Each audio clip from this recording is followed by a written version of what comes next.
ìlera wa. Thank you for our health. Ẹ̀yin lẹ kó wa jọ nínú oore ọ̀fẹ́. Gather us in your place. Torí ẹ létò. Because you have a plan for us. Àkọọ́lẹ̀ yìí ò lè má ṣe lọ́jọ́ òní. And your document are known. Torí ẹ ti fi Jésù ṣe májẹ̀mú fún wa. Because we put Jesus as covenant for us. Torí bẹ́ẹ̀ náà la ṣe dúró níwájú yín láàárọ̀ yìí pẹ̀lú ìtẹríba. For this reason, we are standing before you. Pé ká ṣílẹ̀kùn ọkàn wa. That open the door of our heart. Kẹ̀jẹ́ kọ̀rọ̀ wọlé. That word will enter. Torí inú ọ̀rọ̀ lẹ̀ ń gbé. You live in your word. Gbogbo àṣeyọrí téèyàn bá máa ṣe lórí ilẹ̀ ayé ní Bíbélì ló wà. Any success of man upon the land reside in the Bible. Àti ẹ̀ ń ka Psalm 119 nínú ilé. We are reading Psalm Àdẹ̀rí pé 119. gbogbo ìrìn àjò ẹ̀dá láyé All the ìṣèjì journey of Bíbélì man. ìṣèjì ọ̀rọ̀ yín. It's not without Bible. Bí a bá máa mú ẹ̀dùn kúrò nínú ọ̀rọ̀ yín nù. Bá a bá máa ní ìlera nínú ọ̀rọ̀ If yín we nù. have health, it's in your word. Bí a bá máa sọ ìwúwo kalẹ̀ lórí èèyàn nínú ọ̀rọ̀ yín. If every load will be Bẹ́ẹ̀ taken yóò from bá man, ní it's ṣìnà in láyé your word. nínú ọ̀rọ̀ yín. If we will not go astray, Bẹ́ẹ̀ it's yóò in bá your ní word. sojú kòkòrò nínú ọ̀rọ̀ yín. If we will not be conventional, Bẹ́ẹ̀ yóò bá ní pọ́sọ́wọ́ àwọn àjòjì ọkùnrin àtàjòjì obìnrin ajókòó ti Bíbélì. if we will not feel prey of the Bẹ́ẹ̀ yóò bá máa láyọ̀ láyé it's in the Bible. Bíbélì. It's in the Bible. If Bẹ́ẹ̀ we yóò bá máa want to have lálàáfíà joy, nínú ọ̀rọ̀ yín. even peace is in the Bó Bible. bá máa rìnrìn àjò yìí tá a gúnlẹ̀ láyọ̀ láti Bíbélì àtẹ̀kọ́. To sojourn in this Bible, in this world, and land safely is in the Bible. Láàárọ̀ yìí Olúwa This morning, Lord, bá wa sọ̀rọ̀. speak the word. Ẹ̀mí mímọ́ jẹ́ òye wa. Help us to understand. Agbára ọ̀run kó sọ̀rọ̀ orí wa kalẹ̀. Take away our load. Ayọ̀ tó jẹ́ tiwa kẹ́ẹ̀fì fún wa láàárọ̀ yìí. Give us our own Ògo job. tó jẹ́ ti yín àáfi fún The yín. glory that belongs to you will be given Lórúkọ unto you. Jésù ni mo gbàdúrà. Jesus' name. Ìpele kẹrin. The little topic, which is the fourth step or fourth Lábẹ́ point, àkòrí ńlá tí à ń gbé yẹ̀wò. under that great topic that Orí we'll be considering. ìpele kẹrin yẹn ni mo ti máa tẹ̀ torí kókó kan ni mo lè mú níbẹ̀ níjẹ̀jọ́. We are able to treat just one point last week, Apáya méjì dẹ̀ ni orí yẹn ni mi ò tiẹ̀ tí ì parí mi ò and that parí apáya topic kan. is divided into two. I was unable to finish the part one last week. Àkòrí kékeré náà ni pé That little topic is àkókò tìrẹ ti dé your time is right. yóò dá ọ lóhùn. It will answer you. Àkókò ìṣẹ́gun rẹ nìyí Your victory is due. yóò ràn ọ́ lọ́wọ́. It will help you. Àkókò tìrẹ ló dé yìí Your time is right. Ọlọ́run á dáhùn àdúrà rẹ. God will answer your prayer. Ìṣẹ́gun rẹ ti tó jẹ́. Your victory is due. Ó rí ìrànlọ́wọ́ gbà látọ̀dọ̀ Ọlọ́run. You receive help from God. Mo wá pín ẹ̀ mo ní ìbéèrè méjì péré la máa dáhùn. I said there were just two questions to be answered. Ìbéèrè àkọ́kọ́ la ń dáhùn lọ tá a ti dáhùn We tán. were answering number one, but we were unable to finish it last week. Irú àkókò wo? At what time? Thank you very much. Ìyẹn là ń gbé yẹ̀wò. That is what we were Àti considering. ìparí ẹ̀ mo máa rìn díẹ̀ Not bẹ́ẹ̀ yet láàárọ̀ yìí finished. tí a bá lè parí We ẹ̀ move further déédéé. this morning. If you Ìbéèrè want. kejì tó wà níbẹ̀. The second question there. Ìdíwọ́ ló fi jẹ́ àkókò yìí gan ni. Why is it? Why Is is the it time time now? Ìdíwọ́ ló fi jẹ́ àkókò yìí gan ni. Why is the time now? Thank you very much. Ìbéèrè méjì péré tí a fẹ́ dáhùn nìyẹn. That is just the two questions. Ṣùgbọ́n ẹ má gbàgbé o. Don't forget. Máa wọ̀nà fún ìlú tuntun pẹ̀lú ayọ̀. Keep looking ahead for the new city with joy. Jẹ́ kínú ẹ dùn dáadáa o. Be glad, Torí ayọ̀ ìyanu ló wà níwájú rẹ. because a wonderful joy is ahead of you. I repeat. Ó tún tún sọ, Máa wọ̀nà keep looking pẹ̀lú ahead. ayọ̀ fún ìlú tuntun. Keep looking ahead for the city with new. Jẹ́ kínú with ẹ dùn joy. gidigidi. Be glad indeed. Ayọ̀ ìyanu wà níwájú rẹ. A wonderful joy is ahead of you. Mo mú ẹ̀kọ́ yẹn nínú ìwé Àìsáyà 65 The topic was taken from Isaiah chapter 65, ẹsẹ̀ ìkejìdínlógún verse àti 18, ìkọkàndínlógún. 18 and 19. Mo dẹ̀ sọ fún wa nígbà náà pé I told mo us ti mú then. kókó mẹ́ta sẹ́yìn, kókó kẹrin ni mò ń wò yìí. We've treated 3 points. mo ní tí a bá ń We are wọ̀nà for. fún ìlú yìí When- pẹ̀lú ayọ̀, If we are looking forward for ó this new gbàgbé city with gbogbo joy, ìnira àti you will wàhálà rẹ. forget all affliction and troubles. mo ní tó o bá ń wọ̀nà fún ìlú yìí pẹ̀lú ayọ̀, If you are looking for mo towards ló or ké pé forward for the Ọlọ́run city yóò with dá ọ joy, you lóhùn. will call upon God and He will answer you. kẹta, Number 3, mo ní bí a bá ń wọ̀nà pẹ̀lú ayọ̀ fún ìlú tuntun yìí, if you keep on looking, mo ní ìbùkún àti For this ọ̀pọ̀lọpọ̀ city, ohun rẹ̀ ní blessing àtòsójú ọ̀nà rẹ and plenty of good things nítorí Jésù Olúwa. is on your way for the Christ's sake. bẹ́ẹ̀ mo sọ pé ó tàn ná, Then I told you that mo you ló will close ó up, yọ. you will shine. eléyìí tí àwa gbẹnu lé ni pé The àkókò one- rẹ nìyí Yeah. o, This is your time. àkókò rẹ gan nìyí o, Your time is right. yóò dá ọ lóhùn. He will answer you. ìṣẹ́gun rẹ ti dé, Your victory is due. ó rí ìrànlọ́wọ́ gbà. You will receive help. ìlànà ká sáré gbé yẹ̀wò. That is what we want to consider briefly. mo ti ní a máa dáhùn béèrè méjì, There we will answer just 2 questions. à ń dáhùn kan lọ nínú ẹ̀. We've been answering ẹ one. jẹ́ ká sáré ka àkórí yẹn Let's read. torí mi ò lè tọ́fo I can't skip tí it. mo ṣe fẹ́ kánjú tí mo gbọ́dọ̀ tọ́fo. There is no way Ẹ I sáré will bá a be in a kà. hurry and That skip message it. ẹ̀yin kí ó yọ̀ kí ẹ̀yin kí ó yọ̀. kí inú yín kí ó sì dùn títí láé nínú èyí tí èmi ó dá yes. nítorí kíyèsí èmi ó dá Jerúsálẹ́mù ní inú dídùn àti àwọn ènìyàn rẹ̀ ní ayọ̀ èmi ó ṣe àríyá ní Jerúsálẹ́mù èmi ó sì yọ̀ nínú àwọn ènìyàn mi a kì yóò tún gbọ́ ohùn ẹkún mọ́ nínú rẹ̀ tàbí ohùn igbe. ẹ bá a sọ níbọ̀ ẹ. Look ahead with joy. bẹ́ẹ̀ ni Anticipate what I'm creating. I pray Jerusalem has shared joy. máa wọ̀nà jẹ́ kí inú ẹ máa dùn. Keep on looking Máa wo ohun tí mo fẹ́ ahead ṣe wà and be wájú. joyful. mo ní fún Ísírẹ́lì, I said for Israelites, wọ́n wà nínú ìnira, wọ́n wà nínú ìgbèkùn. they were in affliction, in captivity. Ọlọ́run wá lóun máa kó wọn padà sílé. God told them He will bring them back home. wòlíì tó ń sọ̀rọ̀, The prophet that was talking here, Ísírẹ́lì ò tí ì lọ sí ìgbèkùn nígbà tó ti ríran yìí. Israelite was yet to go to the captivity when this vision was revealed wọ́n wá unto ríran him. pé òun Ọlọ́run á yọ sí wọn nígbà tán bá wà ní ìgbèkùn. He saw the vision that God will appear unto them Pé òun even in their ṣètò dáadáa captivity, dè wọ́n. that He has a good plan for them. kí ló kan àwa. Why are we concerned with this? Ọlọ́run ti mọ̀ ṣáájú ìpilẹ̀ṣẹ̀ ayé. God knew ever before the beginning of the world. tóun là á kọjá lónìí kò ṣàjòjì sí. What you are passing through today is not strange to ìnira God. rẹ ọjọ́ òní kò ṣàjòjì Your sí. affliction of today is not strange to ó ti Him. sọ̀rọ̀ rere ṣáájú. He has spoken good things pé tó concerning bá you ti lè before. wọ̀nà That if you can look ahead fún ilé ògo tí ń ṣe ọ̀run. for that glorious home which is tó heaven, jẹ́ kí ayọ̀ rẹ kún pé Ọlọ́run létò dáadáa síwájú and fún you ọ. let your joy full that God have a plan for ó gbàgbé you, iṣẹ́ rẹ. you will forget your anguish. ó gbàgbé ìnira You will rẹ. forget your affliction. ìbùkún àtòun dáadáa la tò síwájú dè ọ́. Blessing and plenty of good things is ahead of you. a ò ní gbọ́ ìnira nínú ayé rẹ mọ́. No voice of affliction in a your ní life kún ẹkún anymore. nínú ilé rẹ No mọ́. voice of weeping in your house anymore. ilé ẹ yóò jẹun ayọ̀. Your house will be a place of ní joy. ẹ̀dùn yóò fò lọ. Amen. ní àkókò yìí gangan Even Ọlọ́run á now. gbàdúrà rẹ. God will answer your prayer. ní àkókò yìí gangan Even yóò now. dé láti ràn ọ́ He lọ́wọ́. will rise up to help you. ẹ parí ẹsẹ̀ yẹn. I pray Jerusalem has shared joy. bẹ́ẹ̀ ni Create my people as pure delight. bẹ́ẹ̀ ni I take joy in Jerusalem. bẹ́ẹ̀ ni Take delight in my people. bẹ́ẹ̀ ni. No more signs of weeping in the city. ẹgbẹ́ èdè yẹn ó lóun Yeah, that nínú dídùn sí àwọn ènìyàn Had tó gladness to His people. àwẹ̀ rí pé ó di ènìyàn Ọlọ́run gbogbo ènìyàn Make kọ́ lè ènìyàn Ọlọ́run sure o. you become His. Not everyone are His. níbi tá à ń kà yìí Where we are reading now. Ísírẹ́lì dé ènìyàn Ọlọ́run torí Abraham. Israelites were people of God because of Abraham. ó lè di ènìyàn Ọlọ́run tó tí Jésù ò bá mọ̀ ọ́. You can become people of God if inú Jesus didn't know Jésù you. láti ń dé ènìyàn It's only in Ọlọ́run. Christ you can become His. Abraham kọ́ ló bí wa. We are not born by Abraham. sòtàn bá ń sọ pé ìran Abraham àìṣe ìran Abraham When we are talking of generation of Abraham, we are not yóò his bá lọ́mọ generation. Oòduà.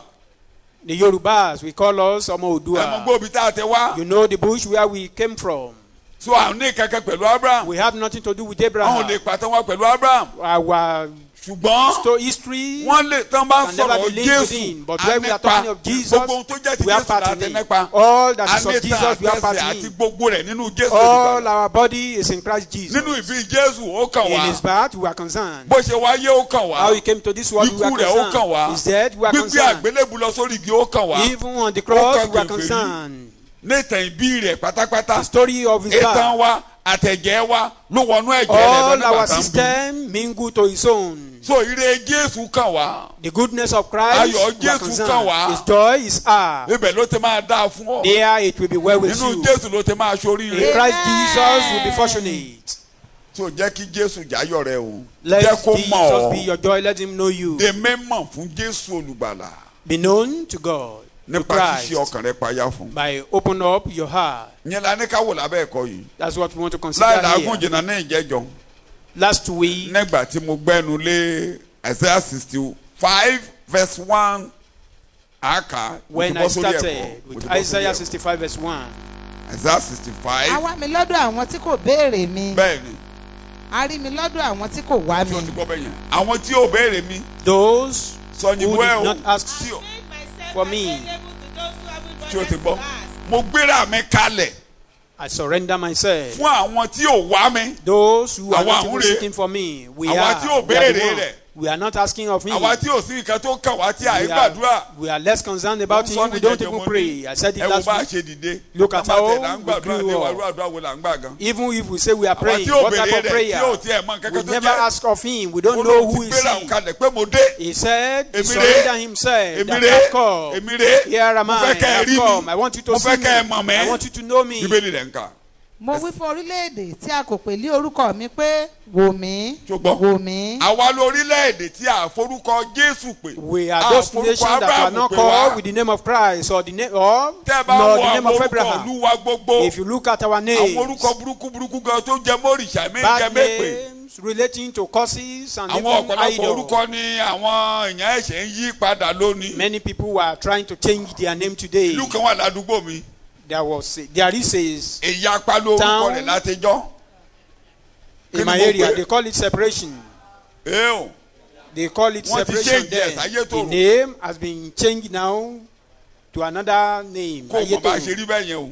You know how Orí- what we are. Mo lè máa dárúkọ oríṣiríṣi ìlú. I can be mentioning names. Ìkan ń jẹ́ Dàọ̀ That is the name there. ládùúgbò mi lọ́hùn. Wọ́n ti change ẹ̀ sí Abẹ́òkúta Èkìtì.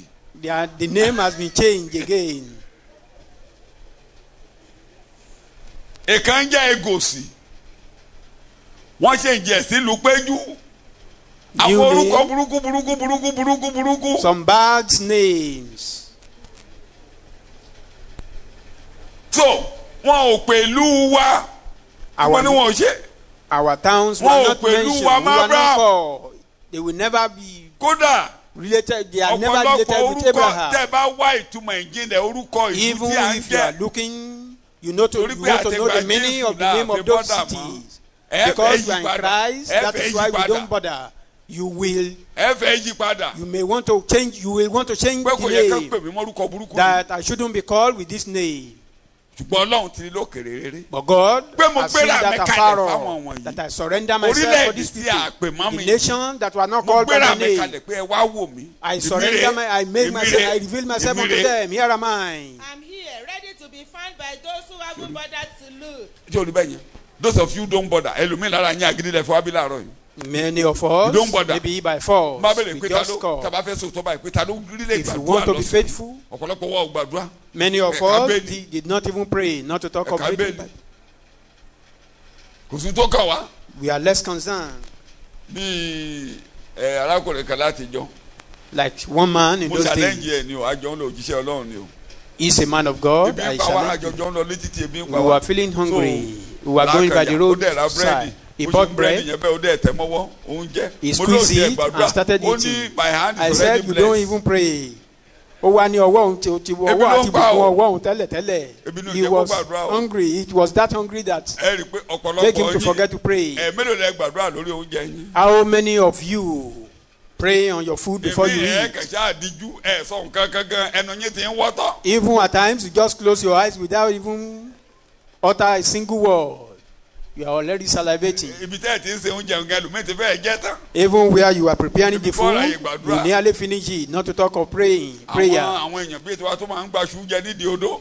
People like us that take Tó ń yam, bàjẹ́ yẹn o tiẹ̀ ní Why- gbàdúrà gan kọ́ṣà fún ẹni ṣù kó máa jẹ́ you lọ. don't even pray, just collect yam and eat. Tí àbọ̀dá akẹ́wọ́n lórí ayé wa bó We ṣe don't wù wá. care, we use Ó our lè life mí as rè we like. He says, here am lónìí I. yóò dá sọ̀rọ̀ ayé rẹ̀. Today, he will step into your case. Yóò dá sọ̀rọ̀ ayé rẹ̀. He will step into your case. Ó ní mo gbéra mi kalẹ̀. I surrender myself. Olúwa wí ní àkókò ìtẹ́wọ́gbà èmi ti gbọ́ tirẹ̀ àti ní ọjọ́ ìgbàlà mo ti ràn ọ́ lọ́wọ́. Tí ẹ bá rí ẹsẹ̀ ní the message mo like it. God also says, Yes, when the time's right, I answer you. that's my topic. When the time is right, tí àkókò kú tó pọ́n gan, tó ti The right pọ́n time tó pọ́n, and the due time. Jésù ṣe ká. When the fruit is ready, Èso ẹ̀ pọ́n, the fruit is Ọlọ́run akórè ayé ripe. rẹ̀. God will harvest your life. Pé nígbà tí àkókò yẹn bá ti kú gan, When at the due time, àkókò tó kú ọ̀hún gan and rè. that due, this is the due time. Èdè kẹ́jọ́ wọn bẹ́ẹ̀ ò dé kà tán. When victory is due, Bẹ́ẹ̀ni, I help ìgbà tí mo ti ṣètò pé ẹ máa fọkàn bá mi lọ́wọ́ torí ẹ̀kọ́ máa débẹ̀ dáadáa ó lè má jà rọ̀. Try to follow me. Tí and not get àkókò confused. ìṣẹ́gun bá ti tó. When the victory is due, Ìní a máa yé yín, màá bá ṣẹ́kọ̀ọ́ débẹ̀ tó jẹ́ kéyìn. when we get there, Àkókò ìṣẹ́gun ò tí ì tó. Títí jẹ́ time òun of ìṣẹ́gun victory is kò not tó jẹ́ yet ìṣẹ́gun due. láyé. Until Jesus overcame, there is nothing like victory. Kò sẹ́nìkan tó lè dá ṣẹ́gun lẹ́yìn No Jésù. one can overcome. Kéde ẹ̀ lógun tó ń dojú tí wá dà And gbọ́dọ̀ what is ṣe. the battle we are Ogun confronting? tó ga jù, The greatest of them all is ikú, sin, death. méjèèjì ló kó pọ̀. Both of them, Ẹ̀ṣẹ̀, we ikú. combine them. Sin So, and death. Jésù ṣẹ́gun ẹ̀ṣẹ̀. Jesus Ó ṣẹ́gun overcame ikú. sin, likewise death. Tí méjèèjì yẹn bá ti rọrùn, Once ẹni tó you gbé ikú lọ́wọ́ overcome kí these ló ṣẹlẹ̀ two, sí tí ẹ bá he jẹ́. that is handling Ta ló death gbé ikú is in lọ́wọ́? trouble. Ìgbà tí wọ́n ti wórí ẹ̀ mọ́lẹ̀, Once Satan kí ló kù? had been ruined by Jesus, what Gbogbo else? ọ̀tá rẹ̀ yóò pòórá dànù. All your enemies will disappear.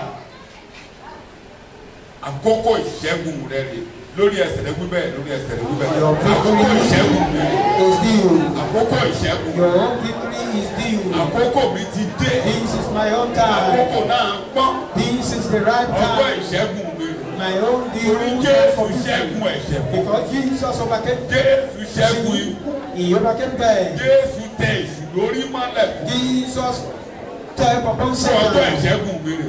This is my day A of máa ṣẹ́gun victory. ṣáádó ni àkókò náà ti tó. I will overcome always. Tó o ràn mí lọ́wọ́ You will lónìí o. help me. O gbóhùn mi lónìí o. You will hear my O dá sọ̀rọ̀ mi voice. lónìí o. Step into my case today. Ní orúkọ Jésù Kristi, Olúwa ni mo gba àdúrà. In Jesus' name, our Lord, we pray. Jókòó. Sit down. Tí o ti parí ẹsẹ̀ ni tó bá ti parí ẹ̀ New Living Translation 2 Corinthians chapter 6 and verse 2. Kọ́ńtò kejì orí kẹfà ẹsẹ̀ kejì. For God says, Yes, your prayer came to me at a favorable time, bẹ́ẹ̀ni. when the doors of welcome were wide open. Oh my God. Tí o ti gbé mi. Nígbà tí a ṣílẹ̀kùn ìkíni kú àbọ̀ kalẹ̀. When the wake-up door is open.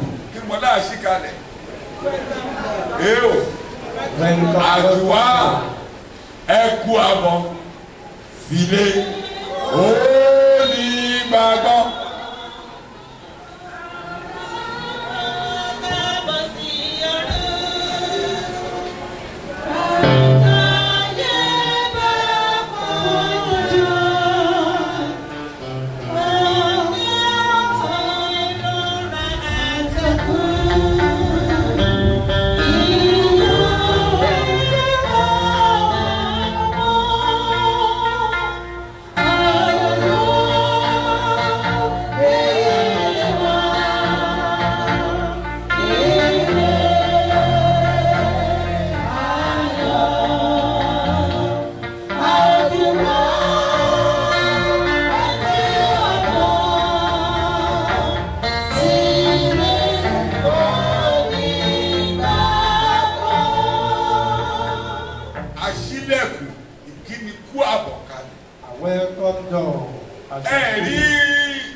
Luke orí kẹẹ̀ẹ́dógún yẹn. Don't you see? Ẹ ní Story bàbá in yẹn. chapter 15. See that man. Nígbà tó ń wọ ọmọ rẹ̀ lókèèrè réré. He looked at his son afar off. Ẹ rí i pé bàbá ló pàdé rẹ̀. You discover that the man met him Bàbá in ló the way. sílẹ̀kùn ìkíni kú He àwọn. opened the welcome door for him. Àkókò tí a sílẹ̀kùn sílẹ̀ fún ọ rẹ̀. This is the time your own door is Aṣọ open. ẹ̀yà a ó bọ́ kúrò lára rẹ̀. Suffering clothes will be removed from you. Aṣọ ẹ̀gàn a ó bọ́ kúrò lára rẹ̀. A cloth Wọ́n of bọ́ aṣọ ẹ̀yà shame. kúrò lára ọmọ yẹn. A reproach Wọ́n cloth gba have àwọn been bàtà removed. rẹ̀. The shoe were changed. Wọ́n fún ní àṣẹ ìṣẹ́gun. He was given the power of authority. Wọ́n fún ní òrùka tó fi sọ. He was given a ring. Pé máa ṣẹ́gun lọ. Continue to overcome. Wọ́n ṣàríyá. They celebrate. Wọ́n pẹ̀lú àwọn ṣàríyá. They kill Ẹgbẹ́ ìbínú o. animals and they celebrated. Ìbínú ẹ̀gbẹ́ ò dá ètò bàbá. Though his brother Ẹnikẹ́ni lè ìbínú was lórí ọ̀rọ̀ rẹ̀. angry, though Ètò that ọlọ́run lórí is ayé ò ní yí padà. anyone will be angry on your case, but that cannot change Bẹ́ẹ̀ni the hand of God in ẹnikẹ́ni your o. life. Ọlọ́run If ò ní anyone ṣe is not program happy, ẹ̀. that cannot change the program of Kí ni God mo for wí? your life. Má máa wojú àwọn tẹ́lẹ̀ mọ́ ọ. Don't look at those who are not happy. Ọlọ́run bá ti ń ṣe nǹkan fún ẹ.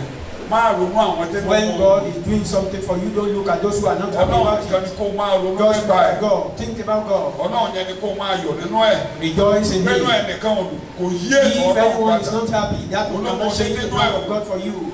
Ó tètè jẹ́ kí nínú dùn ó. It's better for such people Tó bá to ṣe be ìpè ń happy. bọ̀ lélẹ̀ o. If it should cause, the cause Ẹni will bá come ti to fẹ́ràn him. ìpè là á máa jà. Anyone that loves cursing, So ẹni tí inú ẹ̀ forget inú ẹ̀ ni òun ló mọ ṣe tí inú ẹ̀. anyone that is not happy, don't bother yourself. Àbí orí bàbá yẹn tó wọ́rì. Do you? Ṣé ó ní kí wọ́n pẹ̀rẹ̀ mọ́? Did that man bother himself? Mo ní ṣé ó ní kí wọ́n pẹ̀rẹ̀ mọ́? Did that stop Ṣé ó ní them kí wọ́n killing ṣàríyá mọ́? his? It doesn't Ó kàn stop ní the pẹ̀lú bọ́ọ̀lù yẹn celebration. ni pé bọ́ọ̀lù mọ́ kí ló ṣe ọ́? He only advised the Kí ló ṣe Lord. ẹ́ tó ojú ẹ̀ kúrò? Why are you so frowning?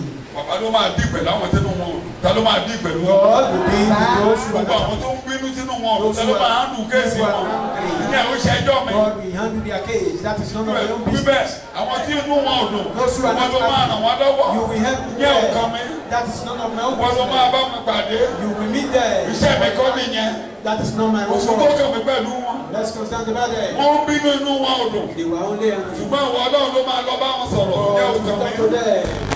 Olúwa wa ni mo gbà In Jesus' name, our Lord Torí we àkókò pray. mi kí n lè rìn díẹ̀ kékeré. Because of our Mo time. ní irú àkókò wo nìyí? What time is this? Wọ́n á ní níjẹ̀ẹ́jọ́. Last week, Mo ní Ọlọ́run gbé ìjìnlẹ̀ pamọ́. God hide his Àkókò mystery. ìjìnlẹ̀ The tó time. pamọ́ níkù Ọlọ́run. The time of the mystery hidden in God. A ò ní kà. We will not read. Ẹ bèrè fún tí ẹ bá sí ń bí níjẹ̀ẹ́jọ́. If you are not Ṣùgbọ́n ẹ here, má last gbàgbé o. week, as for the Mo ní God, àrà tọ́lọ́run fẹ́ fi ọ́ dá. the wonder that God wants to use you for Inú ikù Ọlọ́run ló wà. reside in his belly. Ẹnikẹ́ni nínú àwọn olórí alẹ́ yìí ò mọ̀. No one knew about it by the Tán bá powerful men mọ̀. of this world. If they know, Wọn ò ní jẹ́ kákan Jésù má they gbélé. wouldn't have allowed the crucifixion of Orí Christ. yẹn ni mo kélé lórí pé wọ́n fi Jésù ti kú. Once Jesus has died, Àjẹ́ kan ò lè da ètò ayé rẹ̀ rú. no wish can thwart your life. Àbámọ̀ ti bá wọn. They've Lórí regretted ọ̀rọ̀ rẹ̀ already. ọ̀tá yóò máa kábàámọ̀ ni. On your case, enemy will continue to regret. Gbogbo fàtọ́ ta ta All kò ní arrows ṣe shot lórí ayé rẹ̀ by mọ́. enemy will not succeed Torí Ọlọ́run gbé pamọ́ ni. because God Ẹ̀kọ́ hide àárọ̀ it. ẹ̀kọ́ nìyẹn. That is not today's sermon. Jẹ́ kí n sọ kókó bíi méjì àbí mẹ́ta papọ̀. Let me join maybe 2 or 3 Ó ní mo lè points má lè together. rìn jù bẹ́ẹ̀ I lọ. may not be able to move beyond that. Ìkíní, Number one, àkókò ìfọ́jú Ísírẹ́lì. the time of blindfold of Israel. The time of Israel blindness. Àkókò ìfọ́jú Ísírẹ́lì. The time of Israel blindness. Torí èdè tí mo lò yẹn. Because of this language, Jẹ́ kí n ka ibi tí Bíbélì ti sọ bẹ́ẹ̀ pé ṣé òótọ́ náà máa fọ́jú? is it true that these people will be blind? Ṣé òótọ́ ni Ísírẹ́lì fọ́jú? Were Israelites blind indeed? Would they be blind? ó dẹ̀ nídìí ìdí tán fi fọ́jú And there nìkan ló is, kàn ọ́. there is a reason for that, and that is why you are concerned with it. ìfọ́jú wọn Their blindness òun ló ṣílẹ̀kùn ìkíni kú àbọ̀ open the fún àwọn welcome ènìyàn doors tí ò wá Ọlọ́run, for those who are not seeking for fún God. àwa For us tí ò wá. who are not looking for òun ló Him. gbé Ọlọ́run sọ̀kalẹ̀ sáàrin wa. That was what brought Christ into our fún a gbọ́dọ̀ midst. sọ̀rọ̀ nípa ẹ̀. We must talk about it. Róòmù orí kọkànlá Romans 11, ẹsẹ̀ ìkẹẹ̀ẹ́dọ́gbọ̀n verse 25. àti ìkẹẹ̀rìndínlọ́gbọ̀n. ará 25, èmi kò sáà fẹ́ 26. kí ẹ̀yin kí ó wà ní òpè ní ti ohun ìjìnlẹ̀ yìí kí ẹ̀yin má bàa ṣe ọlọ́gbọ́n ní ojú ara yín pé ìfọ́jú bá Ísírẹ́lì lé apá kan títí kíkún àwọn kèfèrí yóò fi dé ìfọ́jú bá Ísírẹ́lì ní kí ni mo pè é?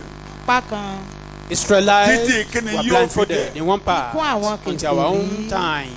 For I do not want you, brethren, to be uninformed of this mystery, so that you will not be wise in your own estimation, that a partial hardening has happened to Israel until the fullness of the Gentiles has come in. Kí àwọn orílẹ̀-èdè tí ò ń ṣe Ísírẹ́lì kí Ọlọ́run lè ṣètò wọn dáadáa. That God Àkókò òṣèlógo wọn, may àkókò organize for the ìgbórísókè Gentiles wọn, the time of their àkókò glorification, tí a máa the time of ṣílẹ̀kùn fún exaltation, wọn the torí time díẹ̀ tójú wọn fẹ́ that fọ́ God will open door for them. That is the reason for the blindness of orí yẹn ni mo Israel. fẹ́ kọ́ ẹ̀kọ́ lé láàárọ̀ yìí. That is what I want to build my sermon Ẹ on jẹ́ this ká gbọ́ one. lẹ́nu Jésù olùgbàlà. Let's hear from Christ Jesus himself. Bóyá kí n sọ lọ́nà bíi mẹ́ta ló ti sọ̀rọ̀. Maybe Kéde I yẹn should lè talk yé wa. about Ẹ jẹ́ kí n 83. kọ́kọ́ mu níbi pẹlẹbẹ tá a ti ń jọ ẹ̀lẹ̀. Let me Luke. start from the cradle. Orí ìkọkànlélógún. Luke 21, Ìsọtẹ́lẹ̀ ló ń sọ níbí nípa ìpadàbọ̀ rẹ̀. a prophecy of his coming back. Ẹsẹ̀ ìkẹrìnlélógún. Verse 24. wọ́n sì ti ojú idà ṣubú They will Is- fall by the mouth. and Ísírẹ́lì excellent yóò word. ti ojú ìjà ṣubú.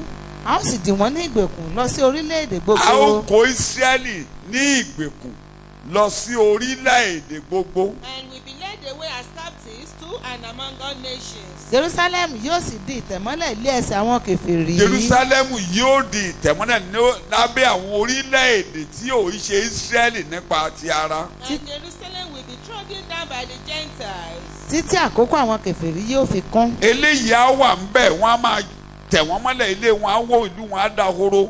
Á dẹ̀ rí bẹ́ẹ̀ and their house will títí remain desolate màá rí wípé mo till- ṣílẹ̀kùn fún kèfèrí. till Pé mo I gbà will wọ́n open láàyè the door for the láti rí Gentiles. mi. I will Mo allow gbà them to wọ́n see láàyè me. láti mọ̀ mí. I will give them Mo chance gbà wọ́n to know láàyè me láti ké pè mí. and to call upon me. Mo fún wọn láàyè láti ní ìṣẹ́gun. I give them victory as Ẹnìkan ka well. Bíbélì yẹn mò ń gbọ́. Until the times of the Gentiles are fulfilled, completed. Tí o rí bẹ́ẹ̀ yẹn. Tí mo parí ètò mi fún wọn. When I finish my plan for them,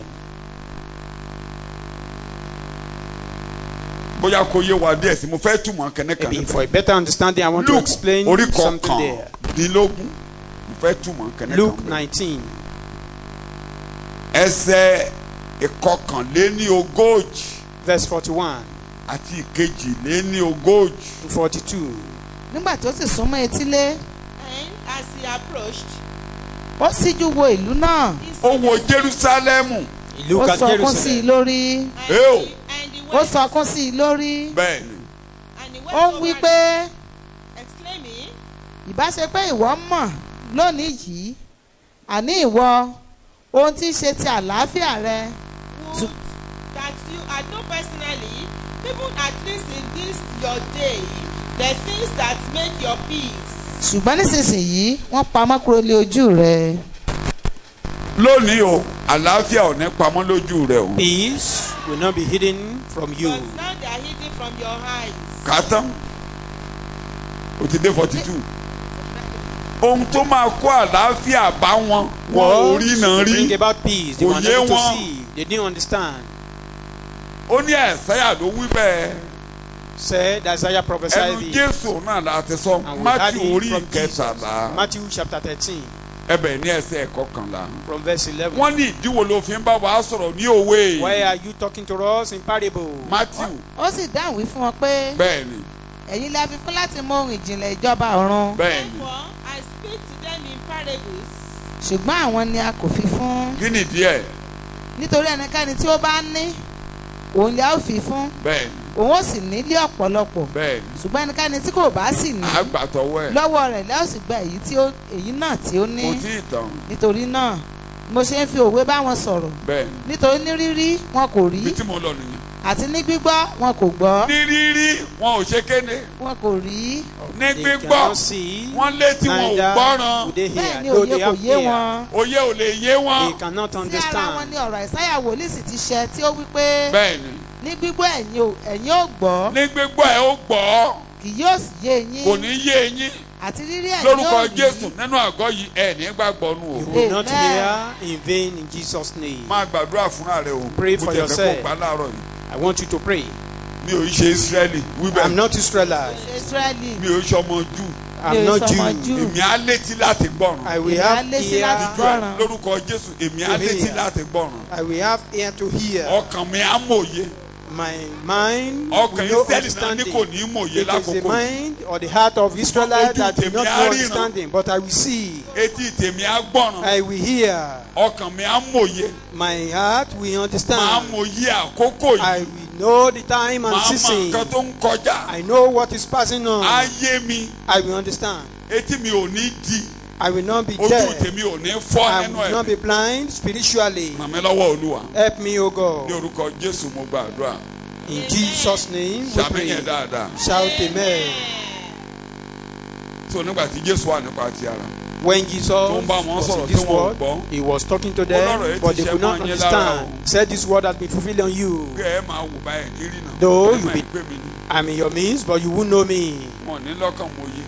They won't have the heart of àwọn apostoli understanding. tó jọ ọmọ Ísírẹ́lì If the tí apostles wọn that bá are gbà Israelites, ìrànlọ́wọ́ lọ́dọ̀ Jésù. if they didn't receive help from God, they would have been in the same ẹ̀yìn place àjíǹde after ni resurrection. àfọwọ́tọ́ wọn pé ẹ̀bọnú They èyí. were Àwọn touched, náà then ìwà they wó. enter into the plan. They Bíbélì would have ní been ruined. ó ṣí wọn níyè kíkiri kó Bible lè said ṣẹlẹ̀. he opened their Kí ó lè understanding. yé wọn. That Torí they Ísírẹ́lì would ni wọ́n. understand. Iná Because they bára- were wọn bára Israelites. dànù pátápátá. They would have been ruined. ẹgbẹ́ èdè Paul ni. Don't you hear the language kò of yé Paul? Paul nígbà tó ń jìjàkadì Paul káàkiri did yẹn. not understand ó when ní he was nígbà tó ń struggling. wu Ọlọ́run. When ó ló it fi pleased ọmọ rẹ̀ God, hàn ní. There was a revelation revealed. in my spirit. ìfihàn Ọlọ́run fi ọmọ rẹ̀ hàn nínú mi. ó nígbà yẹn mo ṣíwọ́ ìjàkadì. It was then I stopped ó ní mo lé struggling. nínú ìlànà àwọn Júù. so Yẹn ló ń strong bá in kiri. the principle of Jew òtítọ́ rèé that òtítọ́ this rèé is the àṣẹ ẹ̀rọ truth. lójókòó. Not knowing, he ṣùgbọ́n was sitting with it with àfọwọ́tọ́ faith, lọ́kàn. but he was touched. Olúwa fọwọ́tọ́ mi lọ́kàn. Lord, touch me, fọwọ́tọ́ mi lọ́kàn. touch my heart. jẹ́ kọ́kàn mi rọ̀. Let my jẹ́ kí Bíbélì heart yé mi. torí mi ò ń ṣe Júù be o. a fleshy one. I'm not Jew. àwọn Let me Júù náà understand ni the wọn ò ní Bible. gbọ́ o. The Jew àwọn létí wọn máa are di the o. one that will not Àwọn hear, ni ò ní that they mòye will o. not see, they will not understand. fọwọ́tọ́ mi lọ́kàn o. Touch my heart, torí O God, àkókò tèmi for nìyí. this is my own time. ní orúkọ Jésù ni mo gbàdúrà. In Jesus' name we pray. ṣàmẹ́yẹ dáadáa. Amen. àlàyé kékeré tí mo ní mo fẹ́ ṣe. A brief ẹ rí i pé explanation lẹ́yìn ikú Jésù after the death of Christ ní nǹkan bíi AD 70 in AD 70.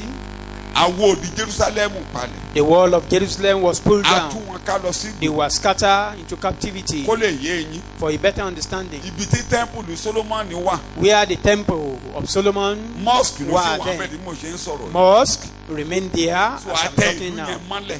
The city was trampled a kó trampled wọn lọ upon. sórílẹ̀-èdè gbogbo They were àti wọn. scattered into diverse nations. Ọlọ́run lòun ṣe God said he intentionally pé òun did fẹ́ that. fún àwọn orílẹ̀-èdè yòókù láàyè. You want to give all other nations mo a fẹ́ chance. fara mi hàn I fún. want to reveal mo myself fẹ́ unto gbé them. ara mi sáàárín wọn. I want to be in their mo fẹ́ midst. kí àwọn èèyàn yẹn ó rí mi. I want these people to see me. mo fẹ́ kán mọ̀ mí. I want them to know me. mo fẹ́ fún wọn ní ìṣẹ́gun. I want to give them so ẹ̀yin victory. ò ní rìnà títí màá fi parí ètò You òní. Israelites will be ẹ blind, ní will be létí blind till màá máa then. bètò lọ You nínú will ayé not wọn. have ear. I will continue my program tí ẹ in bá their ka lives. history of the church ẹ rí i pé Tẹ́bákà ìtàn láti àwọn gbà ìjọ. yẹn Since then, gbogbo orílẹ̀-èdè yòókù ló ń mókè. all other nations Gbogbo ayé ló were ń gòkè. succeeding. They were succeeding. tó bá ti bọ́ síbi òrìṣà Gíríkì gbogbo Europe. When they enter into ó yí idol, Europe padà. he changed Europe European nation tani mo ló mókè. or the Ew. European nation. ọmọ mẹ́ta ló nínú àbí. Noah has 3 ọmọ mélòó ni mo pè sons. wọ́n. Ṣẹ́mù Ísírẹ́lì nìyẹn. Shem, Jáfẹ́tì Israelite. Europe ni. Japheth, Hámù Europe, kì í ṣe dúdú nìkan. and Ham. Gbogbo àwọn Gentiles nations ó kà wọ́n Árábù ni àwọn Ámù ni. All the Gbogbo ilẹ̀ Kénáánì yẹn nations ọmọ Ámù ni. that didn't know Àti àwọn God. dúdú ọmọ Ámù ni everybody. Gbogbo àwọn yẹn la lè máa pè ní wọ́n ń pè wọ́n ní nánàdá rẹ̀ àwọn tí àwọn Ámùṣà. Gbogbo àwọn yẹn pátápátá. All such Bẹ́ẹ̀ nations. ni rere bẹ̀rẹ̀ sí lọ. And Àwọn gospel Europe yẹn la kọ́kọ́ gbé started. ọwọ́ wọn sókè báyìí. But the Europeans were first lifted up. Àwọn yẹn ló bẹ̀rẹ̀ sí lọ káàkiri. They were moved. They are the Àwọn ones ló that gbé were moving, ọ̀rọ̀ ìgbàgbọ́ about Bíbélì wọ bí. preaching Pé kán di wọ́n Bible. wọ́n báyìí kán fà wá for sókè. them to lift up our Pé hands. mo fẹ́ fà wọ́n sókè. That you want to lift them Mo up. fẹ́ fi Ísírẹ́lì jowú. I want to make Wọn ò ní rí Israelites to ìránṣẹ́, mo máa jealous. parí ètò. They will not see till I finish my Ètò program. yẹn lọ Ọlọ́run ń bá lọ. That program Ó continues. gbẹ́sẹ̀ lé Ísírẹ́lì pé ẹ̀ ò ní gbérí A sókè. step títí upon tó bá Israelites dé. that will not Ẹ̀yin lift yòókù, up. mo gbéra mi. All others, Ẹ wò mí báyìí o, mo ṣílẹ̀kùn fún yín. Ẹ I máa bọ̀. open the door ẹ máa for bọ̀, you. ẹ Come máa unto bọ̀, me. Ẹ máa bọ̀. Come to me. Lẹ̀kùn yẹn ò tí ì tí o. The door remains open, Kí ni mo wí? not yet shut. Torí tó bá ti tì, Ísírẹ́lì àti padà délé tán. Had they been the door Well, at the that's a church, very the Israelites would have been returned all. Ọjọ́ náà sún mọ́lẹ̀.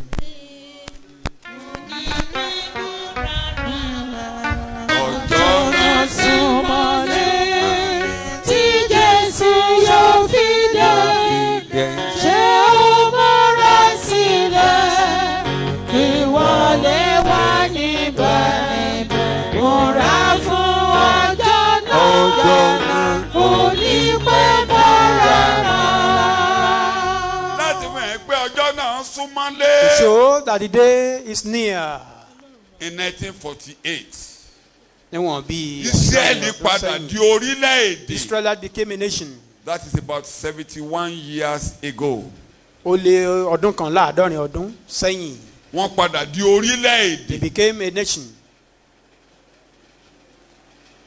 Àtìgbà yẹn ni wọ́n ti ń wá bọ́n ṣe máa gbalẹ̀ wọn. Ever since then, they've been struggling Wọ́n to jagun kan ní occupy their ọjọ́ land. mẹ́fà.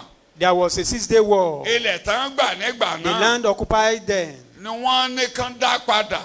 That is what they were Tí telling them Ísírẹ́lì to ò dá return padà. now, and they Tí refused. gbogbo ayé ń pè ní The pé whole nation ilẹ̀ tí wọ́n ń jìjàkadì ilé lórí wọn ò dá padà. call it Ṣé ni wọ́n ń as kọ́lé struggling sí. land. They continue Mo ní wọ́n building ṣe. houses. Eo They continue building houses upon the land. nínú oṣù tó kọjá yìí Just last month, olórí Amẹ́ríkà dìde the President of America, ó ló tó gẹ́ he said enough is ó ní enough. òmòrú jàkadì tán jà láti yẹ ọjọ́. He said, I don't know the type of struggle they were struggling. Onísẹ́lì ló ní West Bank. He Ó láwọn said, ló ní Golan Heights. West Bank belonged to Ó ní Israel. kò sí ìjà lórí ẹ̀ onílẹ̀ wọn ni. He said there is no struggle on it, that the land belongs to Ibẹ̀ yẹn them. súnmọ́ Jordan onílẹ̀ wọn ni. Onílẹ̀ The wọn. land is very close to Jordan. Gbogbo ayé ń wò láti pẹ́ kò sí kan tó fẹ́ ṣe. The whole world were looking since then. Kò sí kan tó fẹ́ ṣe. They have nothing to do. Ó ní láti àkókò yìí. He said Ó ní henceforth, Jerusalem ní eternal capital. Jerusalem remained the eternal capital of Ó ní kàn kó ẹrù wọn kàn máa bọ̀. Israel, not Tel Aviv. Ìyẹn fi hàn wípé That is telling wọ́n fẹ́ us tú ìlú yẹn kọ́. they want to rebuild that city. Ṣé mo kúrò? Èyó. Ohun tó bá ti jẹ́ kàn tú ìtúlù yẹn kọ́. Once Ìyẹn ni pé the city is àkókò àwọn rebuilt, orílẹ̀-èdè yòókù yẹn omi fẹ́ dópin Ọlọ́run It fẹ́ parí means iṣẹ́ pẹ̀lú wa. the time of all the Gentile nation Tí is àwọn tí ò closing. ríran wọ́n á wá That ríran. is, those who are blind, they will now see. Ṣé ẹ ti gbọ́? Àwọn tí ò ríran kí ló máa ṣẹlẹ̀ sí The people wọn? that were blind before, they will now see. So mo máa ń kàtà wọn dáadáa. I read their Mo ti history. jókòó ti lálẹ́ àná torí wọ́n gbé story Even kan jáde nípa yesterday fún night, I was Netanyahu. reading Mo ti jókòó ti mo kà dáadáa. about Ibẹ̀ mo ti rí ọ̀pọ̀lọpọ̀ Netanyahu. points wọ̀nyí lánàá bíi mẹ́rin ni wọ́n gbé jáde láwọn kan bíi mẹ́rin ńláńlá. About 10 tí Trump ti ṣe ní great ṣètò things that tó ṣe fún Júù. níṣẹ́ tó Trump dé. have done for the Jew.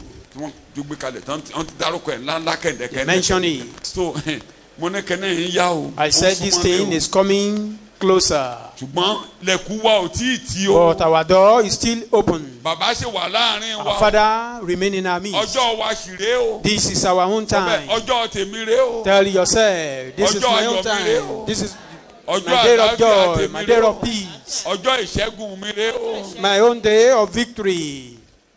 Amen. Amen. Amen. Amen. Amen. Amen. So kí n má làágùn jìnnà. In a Ẹ nutshell, jẹ́ kí n fi lè sábẹ̀. Mo pè let me ní add this. lẹ̀kùn ṣí The door fún àwọn akínfèrí. open for the Gentiles. Bẹ́ẹ̀ni, open door to the Gentiles. Ilẹ̀kùn Lẹ̀kùn ṣí ṣí. fún àwọn kèfèrí. Lẹ̀kùn ṣí. Open door. Hébérù sorry Rome orí ìkọkànlá. Rome Roman orí ìkọkànlá. chapter 11, Ẹ̀ka ẹsẹ̀ ìkọkànlá verse 11 sí kejìdínlógún. to 18. Rome orí ìkọkànlá. Roman chapter 11, verse Jẹ́ mo 11 to ní- 18. Yes.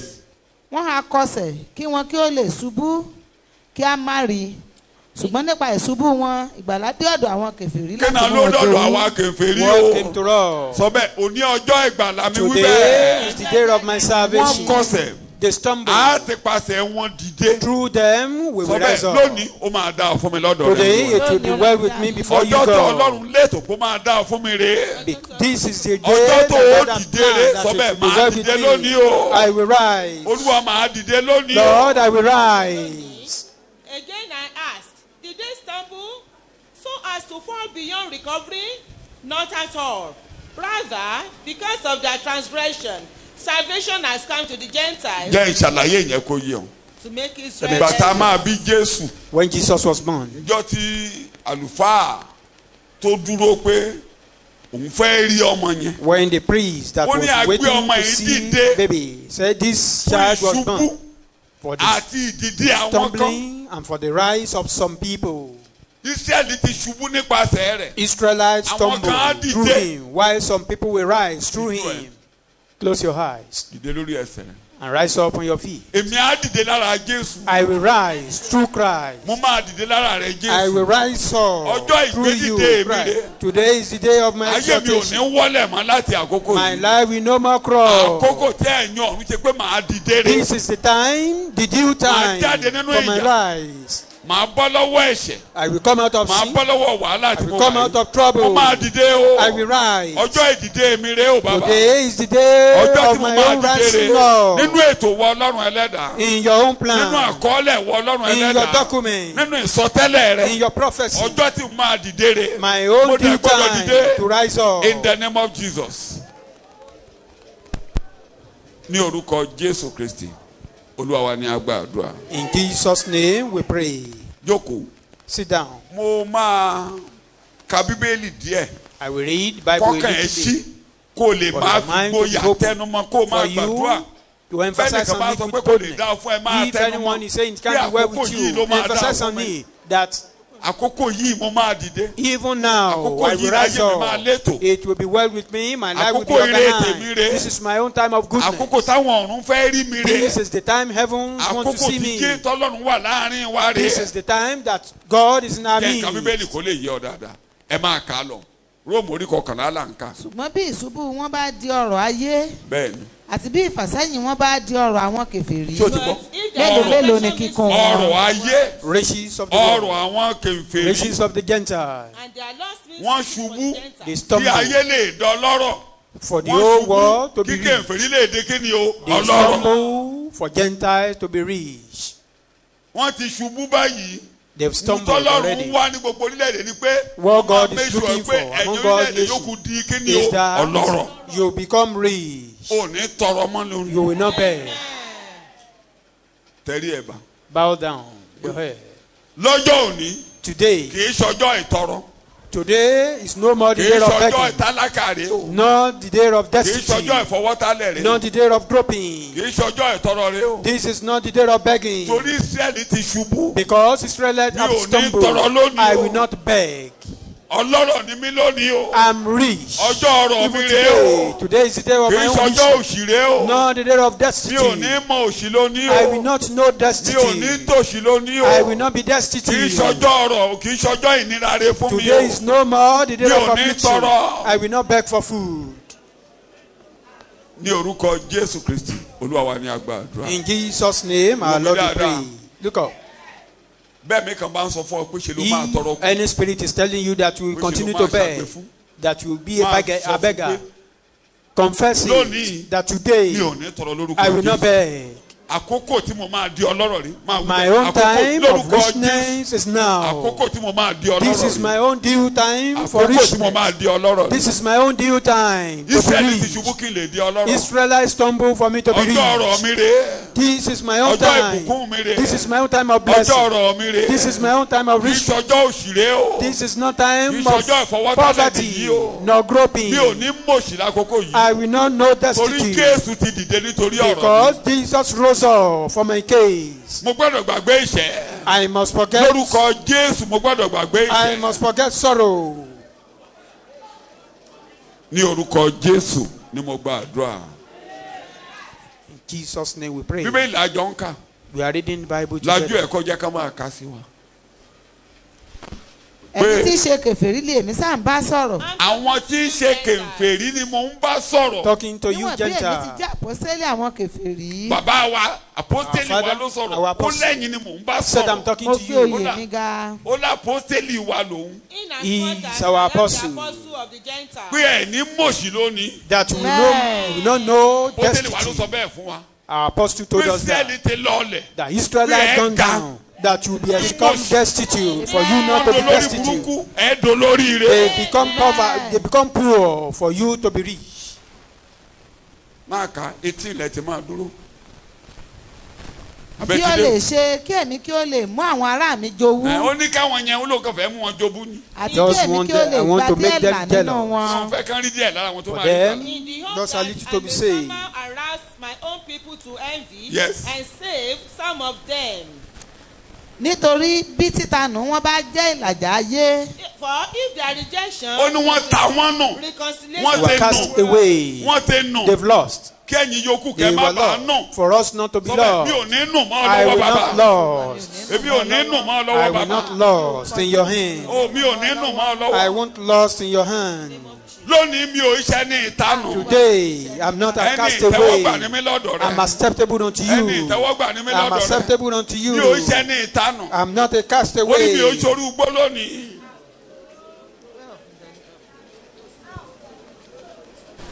Olúwa wa ni mo gba àdúrà. In Jesus' name, our Lord, we pray. ẹ rí i pé wọ́n ta wọ́n nù. They were cast mo wá gbéra away. mi kalẹ̀ pé ẹ máa Now- bọ̀ mi ò ta yín nù ń tèmi. I present Mi ò ta yín myself nù. unto you that Mi ò I'm not kọ̀ yín lẹ̀. casting you away.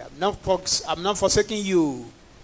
bí orin àwọn ọmọ mi. Like one of our mo sons. mọ̀ kò ní kọ̀ mí sílẹ̀ àbó tí mọ̀ yẹn mo mọ̀ kò ní wọ̀ mí nìran. ìgbà tó bá dàbí wípé agbára mi kò tó Jésù òdìdé rán ìrànwọ́ sí mi.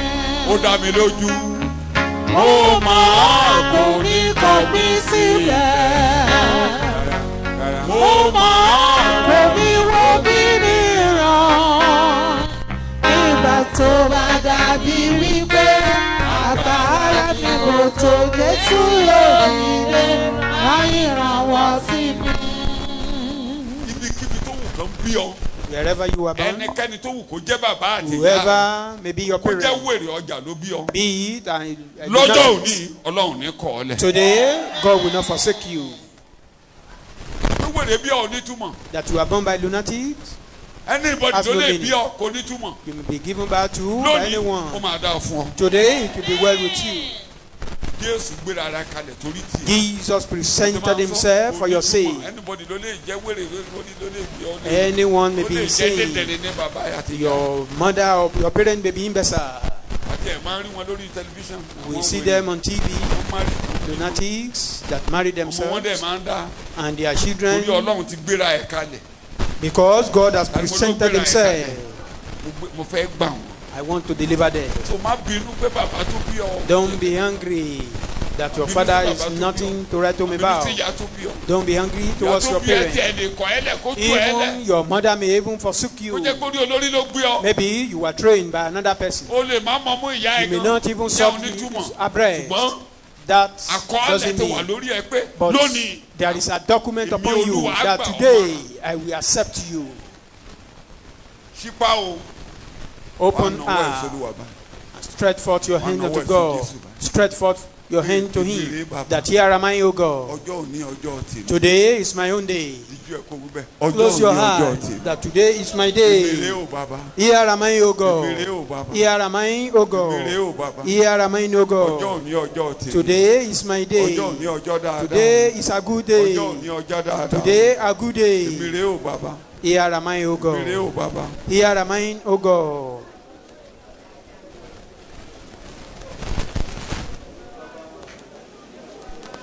In Jesus' name, our Lord, we pray.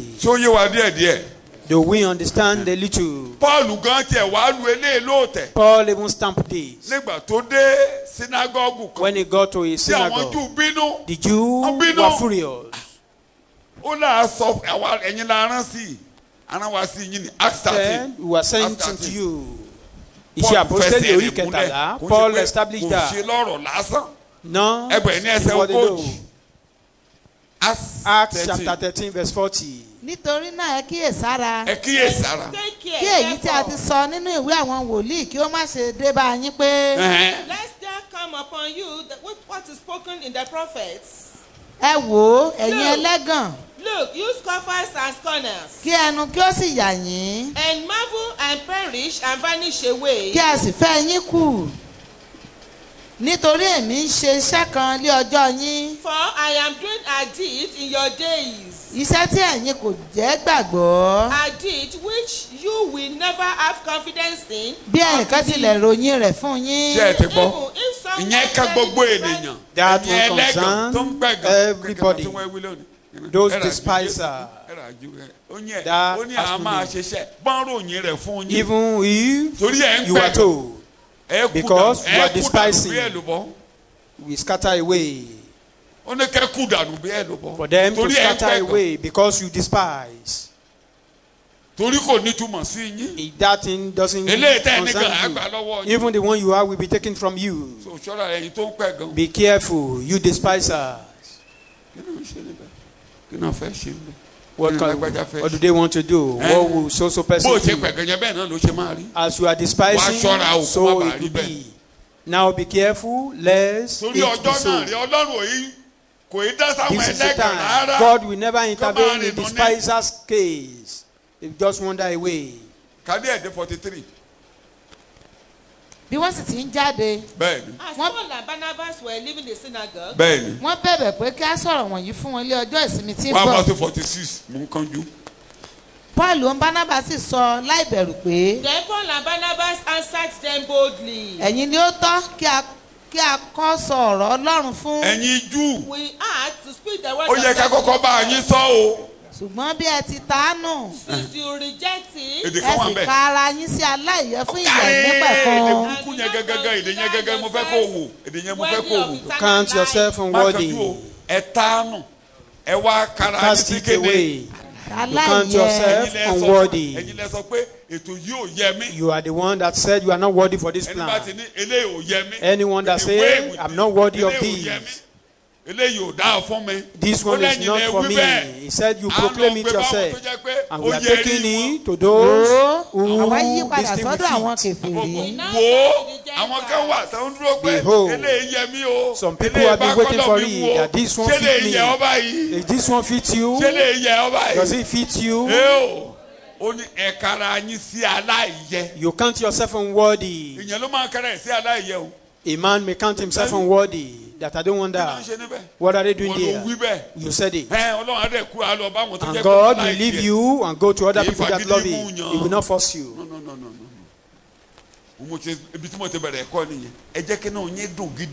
Be happy. Be glad in this plan, in this program. Once you are glad, it will be well with you. It will be well with you. mo ti lo èdè lójú yín èmi I use this language. ti bọ̀dá mi ti sọ lẹ́nu ọjọ́ mẹ́ta yìí mo ti sọ. I was discussing with one of my brother recently. If you don't love your teacher, tó o bá fẹ́ràn àwọn olùkọ́ni, you can never know his subject. o ò lè mọ iṣẹ́ tó ń kọ́. You get my point? ṣé ohun tí mò ń sọ yé wa? olùkọ́ni tó ń kẹ́kọ̀ọ́ yẹn. The teacher tó o bá that teach bọ̀lá you, if you don't honor tínú him, ẹ̀ ò bá dùn sí. you are not happy about o lè him. ṣoríire lábẹ́ ẹ̀kọ́. You can't be fortunate under his teaching. kí mo ló lè ṣe. You cannot gain anything. mo ti sọ lójú yín rí. I've said it before. My mathematics teacher in class 3. ẹni tó ń kọ́ mi ní ìmọ̀ ìṣirò. I hated him. nígbà tí mo wà ní girama mo kórìíra rẹ̀. Why? ìdí wo? Why did the class? Obasa, do you understand? Tọ́bọ̀sá bá ti ní yes. ó máa ń béèrè lọ́wọ́ ẹyọ ẹnìkan nínú wa pé ṣé ó yé. yín kò kàn. Which means the rest, if you are not understand, is less concerned. Mo dẹ̀ fara mi ṣeré. And Torí òun ló kọ́ wa ní. I play with my own life there. Algebra and geometry. He taught us that three things. You read arithmetic títí of the class 5. Arithmetic, algebra, geometry. And geometry. Tó bá wá dé form 5 and trigonometry. In form 5, then the joint trigonometry to read. Dùrẹ́ẹ̀lì yẹn gbogbo theorem orí ẹ̀ ló máa mọ̀ sórí ẹ̀. All those theorems, you must know them. And he taught us. Obasa, do you understand? Ṣùgbọ́n ẹyọ ẹnìkan náà ló máa ń béèrè lọ́wọ́ rẹ̀ pé ṣé ó yé ọ. Kódà ẹnu mi dùn sí classmate mi ju so classmate mi yẹn ni mò ń wá kiri classmate mi yẹn kan. I love one of my classmates then even more than the teacher. Though a smoker. Nǹkan ṣoṣo tí mo jẹ́ tó fi máa kọ́ mi ní maths. One thing I hold him. Just for me to give that boy a cup of gari, he will teach me. Once he smoke hair, he will be looking for gari.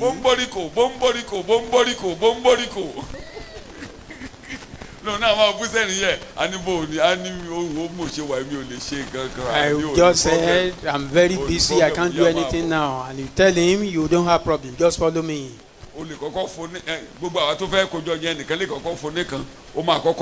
Someone may give him a call. Then after teaching us, once he sit down, what the teacher cannot teach us. But then he must have smoked. And the brain is now settled and okay. What am I saying? We love him, though a smoker. And what he taught us, we understand. The person that was employed to do that thing, we hate him. Not knowing we are doing ourselves. Not knowing later. He just spent 2 times. He continued in his education. He had just school start.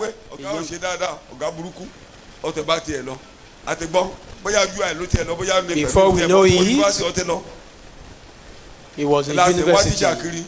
Now we started looking for teacher. Before we could get one. Maybe a white man. The time we should have embraced it, even to beg him. We don't understand. But later, it's rather too late.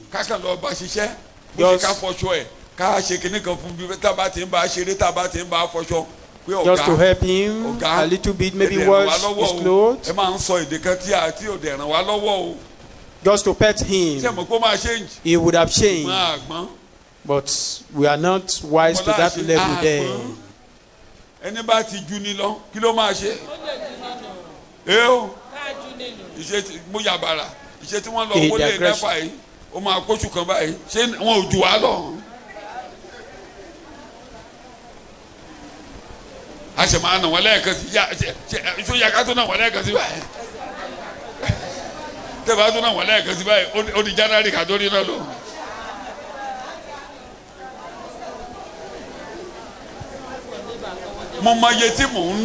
I know how much I spend. láti ra mi ò dẹ̀ tan generator máa tan generator mi. To buy mi ò fuel. tọ́jú 3 hours a day. I use it just for 3 hours. 1.5 hours. An hour in the morning. Ìrọ̀lẹ́. And the afternoon last and week evening. I spent 7,000 láti ra epo. Just to buy fuel in the Monday week. to Saturday 7,000 láti ra petrol. Just to buy fuel. Tí mo bá fi yẹn tọ́jú sweetie mi ṣé kò ní máa dán. If I use that to take care of my wife.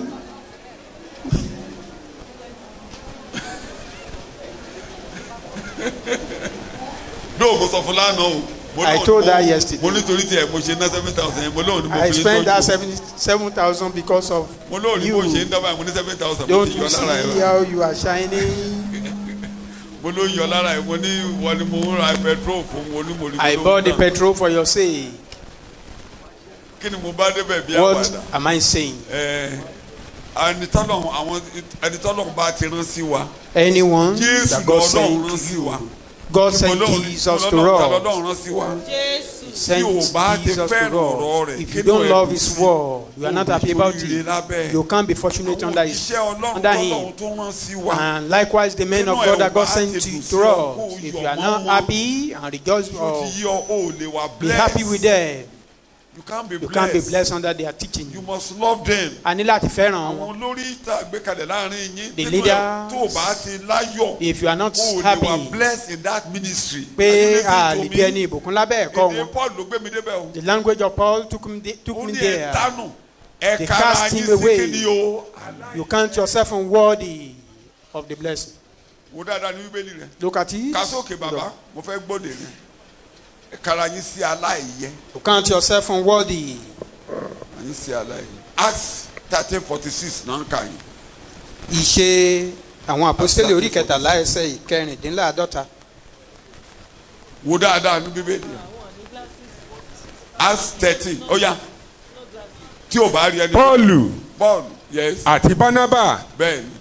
sísọ láì bẹ̀rù pé ẹ̀yin ni ó tọ́ kí a sọ ọ̀rọ̀ Ọlọ́run fún, ṣùgbọ́n bí ẹ ti ta á nù ẹ sì ka ara yín sí aláìyẹ fún ìyè àìnípẹ̀kun.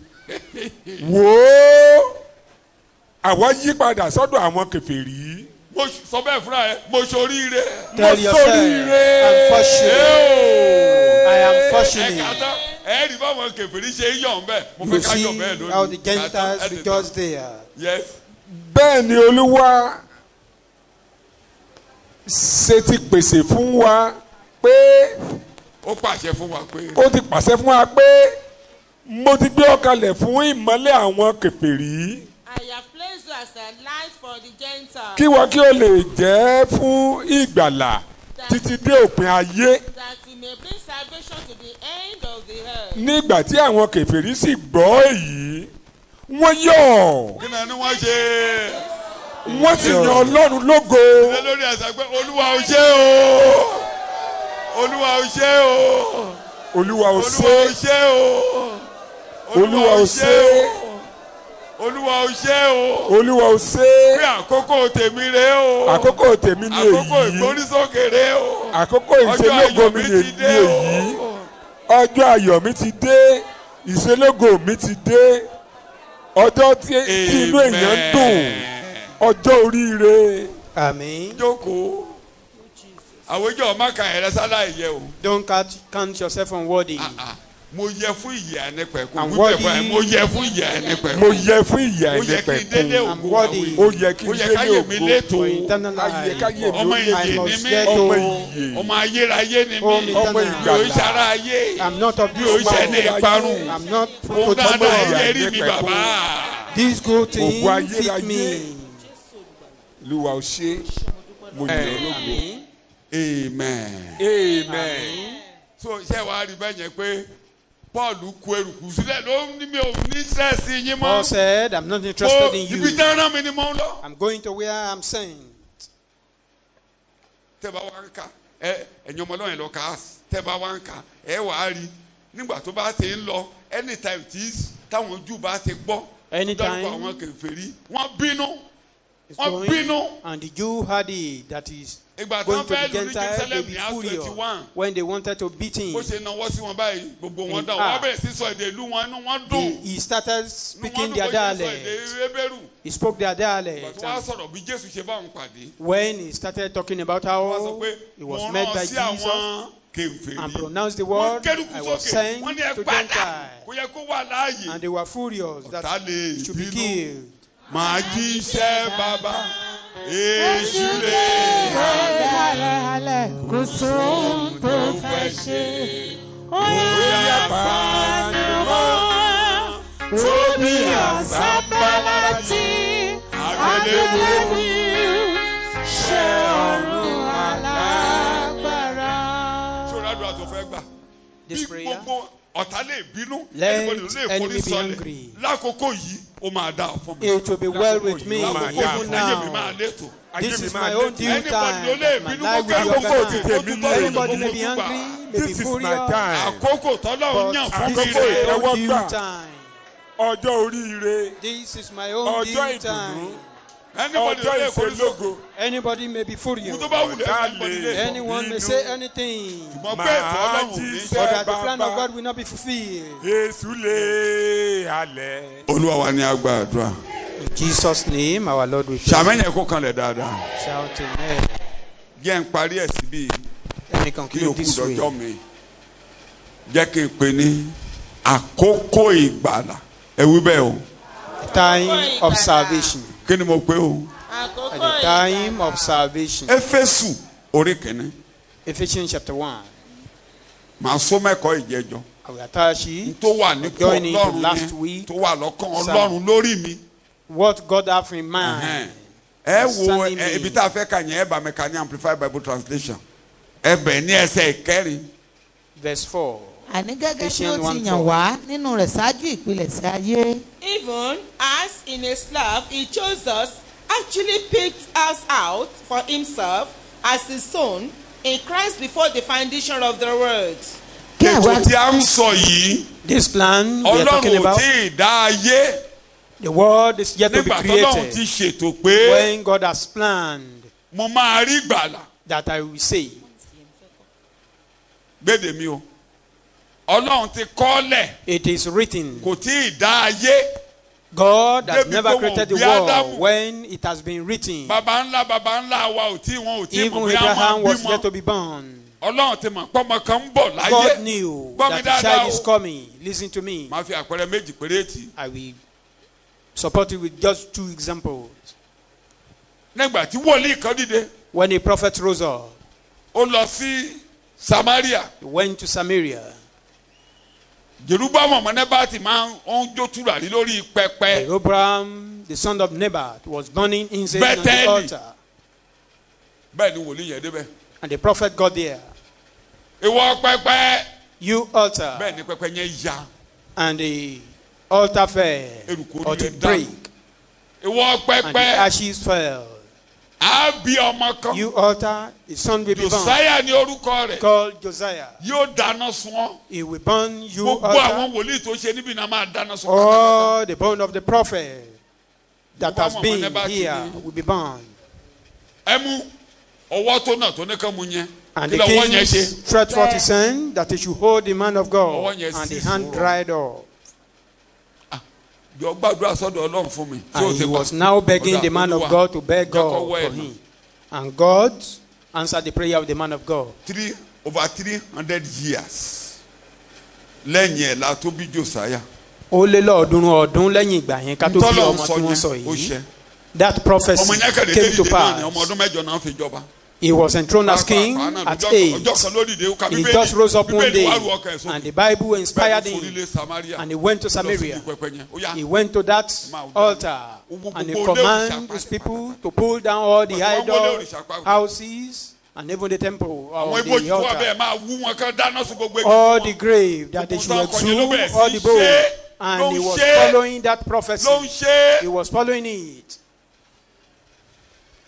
Àwọn ibi tí mo ti máa ń jọ́sìn ni mo dé yìí o. These are the points where I do worship Bí kókó tí God. mo ń sọ yìí mo máa fi ń This jọ́sìn part. ibẹ̀ mo dé yìí. Kò ṣe tiẹ̀ dáadáa. Ló bẹ̀rẹ̀ sí ń wú. He was exhuming there. ó wá débi ibojì kan. He got to a particular ó grave dúró kì í. and he stood ó ní ta ló ní ibojì. and he asked, who owned this àwọn tó grave? sọ fún yẹn wọn ò sí láyé nígbà And yẹn the people ọ̀rọ̀ yẹn that told ṣẹlẹ̀ him o. they were not there when the Ṣùgbọ́n wọ́n thing ti happened. bá ìtàn But nílẹ̀. they heard the story wọ́n or ní ibojì history. wòlíì tó ń sọ nǹkan tó And ń he sọ. said, the grave of the prophet that ẹ prophesied, ti ń lọ pé ọmọ kan máa wá wọ́n máa wó bojì. which means they've been talking about it, that a son will come, Jerusalem tó máa wó. that a son will come from ta ló ní Jerusalem bojì to yìí. do this thing. Who owned this grave? wọ́n ní And he said, tó sọ̀rọ̀ ni ẹ fi ilẹ̀. The grave of the prophet that prophesied what you are doing now. ẹ fi bojì ẹ lẹ̀. And he said they should leave it. orí a máa dàrú níbẹ̀ yẹn pé ó yẹ ká ń wó bojì wòlíì tó kúrọ́. You may be confused that why torí is nígbà the- tó ń kú. is the grave ó not lọ́rọ̀ exist. yìí máa ṣe.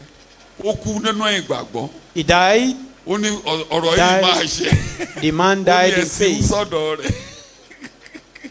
Because the man of God that deceived him, he said the word the man had prophesied will come to pass. Forget ìpókúrọ́. And he was buried by in the same grave with that man. ọkùnrin ni. Forget about but that the man lied. Forget about that. lọ́jọ́ What kan about you? láì rò tẹ́lẹ̀. One day, láì ṣe nǹkan kan suddenly, nípa rẹ̀. without doing anything ní about it, àkọọ́lẹ̀ ṣẹ. and the prophecy came mo to ló ṣe pass. àwé. Eo. The prophecy came to pass. Eo. Ibi àkọ́kọ́. ẹ̀yin tó jẹ́jẹ́ pé ẹ mọ ibi tẹ́ ẹ rìn kọjá. All Jó those tiẹ̀ mọ̀. who knows bó where ṣe you rin ìrìn pàdé pass ìrere. through. Do you know how you come Òkèdè rí across pé lọ́jọ́ kan. the gospel? Òdèdè bára ẹ̀ nínú You don't ìrere. discover yourself Kí ló in the ṣe ṣe? gospel. How did you do it? ọ̀nà wo ló bá débẹ̀. How did you do it? àkọọ́lẹ̀ ayébáyé. That bí is gbogbo orúkọ ẹ̀ jẹ́. everlasting document. Eo. Everlasting document. Eo. Eo. Bá mi jó wá yín bàbá. ètò aláránṣẹ́ ìwò orí bàbá gbé sókè bí tàgbàmù rere òróró títún ní Jésù dá lẹ́mí ní orí àgbègbè nílé Olúwa bíbélì ṣe mọ́ mi. gbólóhùn méjì ni pé In two Olúwa ó words. ṣe pé o ti ní mi sọ́kàn. Thank you, O o God, ti that létò you have fún me mi. in mind, mo you have dẹ̀ ti planned rí for àmì me, pé and mi I ò mọ can bí mo ṣe see dọ́dọ̀ rẹ. that I mi don't ò know mọ how I bó come ṣe to ṣe you. tí mo gbàgbọ́. I don't know how you do it. lánàá I ẹ̀ kó dúpẹ́ believe. lọ́wọ́ Ọlọ́run. Let's thank mi ò mọ God. bí mo ṣe débí I o. don't know how I mi ò got mọ bí mo ṣe here. dénú ìrere I o. don't know how I got mi ò into mọ bí mo the ṣe gba Jésù gbọ́ o. into the gospel. mi ò mọ How nǹkan tí mo I wá dénú ṣọ́ọ̀ṣì I yìí believe o. Christ. I don't know Olúwa how I ó came ṣe to this o. store. Lord, I thank you. Olúwa ó ṣe o. Lord, I thank you. ètò ayébáyé ni o. Eternal plan. ètò tí ò lè dàrú. It is an eternal plan that cannot be ẹnikẹ́ni ò lè dàrú. thwarted. No one can thwart it.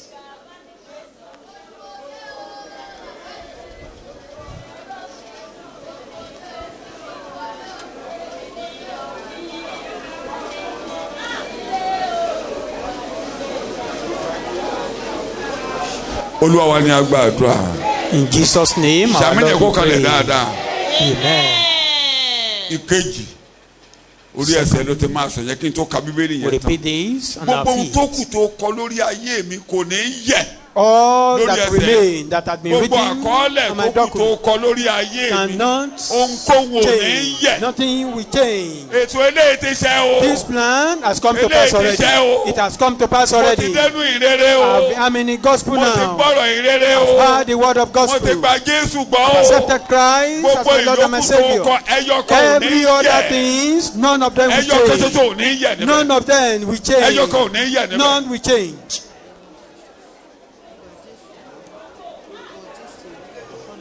Kristi Olúwa wa ni a gba àdúrà. In Jesus' name, our Lord we pray. sàmìnà ẹ̀kọ́ kalẹ̀ dáadáa. Shout amen. jókòó ẹ ka bẹ̀ yẹn tán ẹ máa Éfésù orí kìíní là ń kà. àní gẹ́gẹ́ bí ó ti yàn wá nínú rẹ̀ ṣáájú ìpilẹ̀ṣẹ̀ ayé. For he foreordained us, destined us, planned in love for us to be Magbon. adopted. wo kàn tó bí ọ. Ever before you were born, o ti plan. the plan is there already. ọmọ kan ń bọ̀ lébi. A child is coming to this family. ọmọ kan ń bọ̀ lébi. A child is coming to this family. o ti plan. ọmọ kan ń bọ̀ ní Church of the Living A God. child is coming to this ọmọ kan church. a máa bá pàdé ní àdúgbò báyìí. We meet him or Yes, sir, her I don't in a mind. particular area. He will just come on his own accord. mo ti létò fún. I have a plan for him or her. ètò wà lẹ́nu. The plan is there. O ti plan ẹ̀ kalẹ̀. The plan is there already. Ẹni tí mo ti gbọ́ wọlé lórí ni mo ti I've yan fún ètò laid mi. hand upon him. Ó ń bọ̀. I've chosen him or Ọmọ ni her for a purpose. ètò ọmọ ni A son. kì í ṣẹrú. He's not a slave. Ọmọ ni A son, kì í ṣẹrú. not a Ó slave. ń bọ̀ màá gbà wọlé bí ọmọ. He's Màá coming. tẹ́wọ́ gbà I will màá accept gbà him màá. as a Ó ń child bọ̀ lọ́nà ó or máa as a dé. son. He's coming. Ẹ gbọ́dọ̀ Jésù ò gbọ́dọ̀ Jésù. Don't you hear the Ó language ní of mo ní Jesus? àwọn àgùntàn Said kan I have tí some kì í other ṣe ti sheep agbo yìí. which is not of this Ó ní fold. ẹ̀wọ̀n ni mi ò kò lè ṣaláì mú wá. I Wọ́n cannot jẹ́ but agbo bring kan there àtẹ̀kẹ́ni. one Sọ̀hún tó fold, gbọ́dọ̀ one àwọn kan ti ń bọ̀ shepherd. báyìí o. Some people are Wọ́n still bọ̀ lójú coming. ọ̀nà báyìí. They are coming. Àwọn They are kan on their way. O ti dé lónìí. You've come today. O ní kára rẹ sí aláìyẹ. You will not count yourself unworthy. Mákàbélì. kí àwa kí ó lè jẹ́ mímọ́ àti aláìlábùkù níwájú rẹ̀ nínú ìfẹ́. Ètò tọ́lọ́hún ṣe ni pé The àwọn plan ọmọ of yìí tó God, bá ti mú wọn wá once sọ̀yìnbó yẹn. I bring them sọ̀yìnbó yẹn. Yes. That we should be only consecrated and set apart for him and blameless in his sight. Ènìyàn ọ̀tọ̀ sọ bẹ́ẹ̀ fúnra rẹ̀ ènìyàn A ọ̀tọ̀. peculiar person. Kí ni mo pè ọ́? Ènìyàn I am a peculiar person. even above reproach. Ṣé ẹ rí àwọn Him yẹn? in love. Ṣé ẹ rí àwọn yẹn? Such people. Èmi ò ní ẹ̀rí ẹ̀mí ò ní rí ẹ̀ṣẹ̀ lórí orúkọ wọn tán bá ti I dé will màá not gbà see wọ́n. any Màá sin gbé upon ẹ̀ṣẹ̀ their kúrò name. lórí. Once they come, I remove Mo their ti rí sin. wọn lọ́nà jíjìn I've rere. seen them afar Wọ́n burú off. gan o. Though they may be Ṣùgbọ́n ọmọ wicked, ni wọ́n. but they are sons. Tó o bá ra ẹ̀ níbí lónìí. You meet yourself Ó here ṣì today. rìn. It's not a mistake. Bàbá náwó sí ọ báyìí. God has stretched forth his hand towards Sórí pé you. ìka dáadáa ló wà nílẹ̀ fún ọ. You know there is a better thing Mo there fẹ́ for gbé you. ọmọ ra. They want to embrace you. N tó jẹ́ ẹ̀ṣẹ̀ lórí orúkọ rẹ̀ máa All kúrò sin upon your pátápátá mi ò ní name, rẹ̀ṣẹ̀ I níbẹ̀. remove them. O ìṣaláìmọ̀ ọmọ mọ́. You are not unclean, child. Gbogbo ìwà ìbàjẹ́ tó ń wù tẹ́lẹ̀ jẹ́ máa All gbà those wọ́n. corruptible Máa gbẹ̀ṣẹ̀ kúrò character lórúkọ rẹ̀. will be removed from your name. Ẹni mímọ́ ni wọ́n. Holy, Máa sọ́ de mímọ́. I make you holy. Mo fẹ́ gbàdúrà fún ọ. I want to pray for you. Bó o ṣe ń gbọ́dọ̀ yóò mú ọ lọ́kàn. As you are hearing my O dẹ̀ mọ̀ word, káyé rẹ̀ bálabàla ní kò gún. it prick your heart, and you know your life is so raw. Bí o ṣe dijú yẹn. As you close your eyes, Àwọn yẹn á ọ̀rọ̀ àdìde lórí ẹsẹ̀. such people will rise up on their Pé feet. mo máa gbọ́ lẹ́tọ̀ fún mi mo dé. That I know you have a plan for Ó me, yá dìde lórí and ẹsẹ̀ of bẹ́ẹ̀. Mo course, nawọ́ sí ọ lórí. let such people rise Kó gbà up. mí mára. I stretch forth my hand towards Kó you. mẹ́sẹ̀ kúrò lórí orúkọ. Embrace me. Remove Kó sin from my mẹ́gàn mi name. kúrò láàárọ̀ yìí. Take away my reproach, Kéde mi má níwájú. that I may be holy before you. Kí ẹ̀jẹ̀ Jésù wẹ That ẹ̀ṣẹ̀ the mi. blood of Jesus wash away my sin. Mo nawọ́ sí ọ bàbá. I stretch forth my hand Mo nawọ́ towards sí ọ ọmọ you. Ọlọ́run. Stretch forth towards my Mẹ́sẹ̀ hand kúrò lórí towards orúkọ you. mi. Take away sin of Wọ my ẹ̀ṣẹ̀ name. mi nù pátápátá. Wash away my sin Kó sọ mí di totally mímọ́. and make me Sọ holy. mí di tìrẹ nìkan ṣoṣo. Make me yours Ọjọ́ òní ni forever. ọjọ́ tèmi níwájú. Today is my day. Àpáta ayérayé. Rock of Ages. Àkọọ́lẹ̀ yìí kò ṣẹ̀ mọ́ yín lára. This document be fulfilled on you. Àkọọ́lẹ̀ yìí kò ṣẹ̀ mọ́ yín This lára. document be fulfilled on Lórúkọ you. Jésù. Àkọọ́lẹ̀ yìí kò ṣẹ̀ mọ́ yín Let lára. this document be fulfilled on you. Lórúkọ Jésù mo gbàdúrà. In Jesus' name, our Lord, we pray. Ṣàmì ẹ̀kọ́ kalẹ̀ dáadáa. Shout amen. Pé màá sọ ọ́n dọ́mọ. Make you a son. Tó bá dẹ̀ ti dọ́mọ. Once you become a son, Àgbẹ̀yànù lára rẹ̀. then destitute will be Pé ìyà rẹ̀ parí. brought away from you. Sọ bẹ́ẹ̀, ìyà mi parí. that your suffering has Eo. ended. Your suffering has Eo. ended. Gbogbo ohun tó ń jẹ́ ìyà tó ń bá ọ bọ̀. Anything suffering that have been accompanying Torí you. ọjọ́ òní ni ọjọ́ tí ìyà rẹ̀ parí. Because today your suffering ends. Ìwọ ló wí bẹ́ẹ̀ bàbá. You said it, O Lórúkọ God. Jésù ìyà mi parí. In the name of Jesus. Lórúkọ An Jésù, ìyà mi end to my parí. suffering. Orísun ìyanu ayé mi kó Every dópin. source of suffering. Orísun ìyanu dry ayé mi kó dópin. up.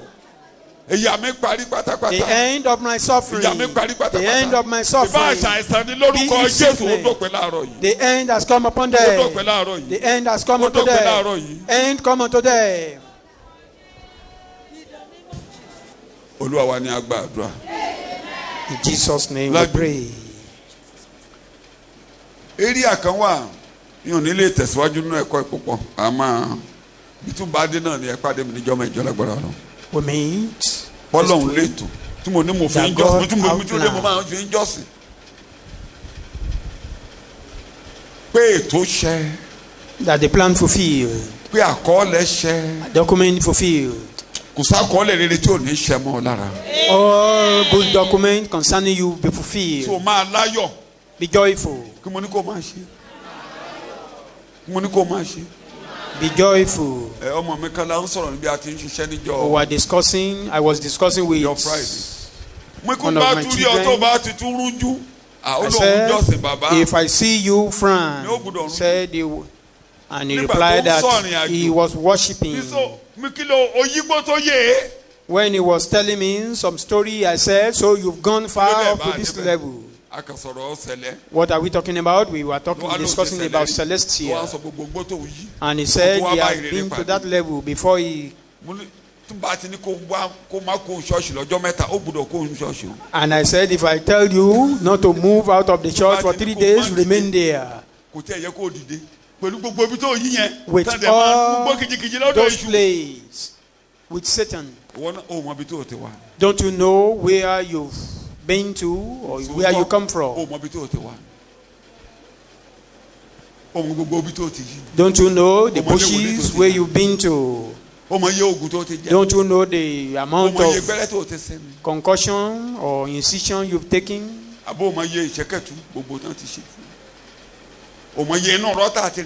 Don't you know the number of lives you've been to? But even with all these, we thank God. We should appreciate God. Why you must be happy that God who did this?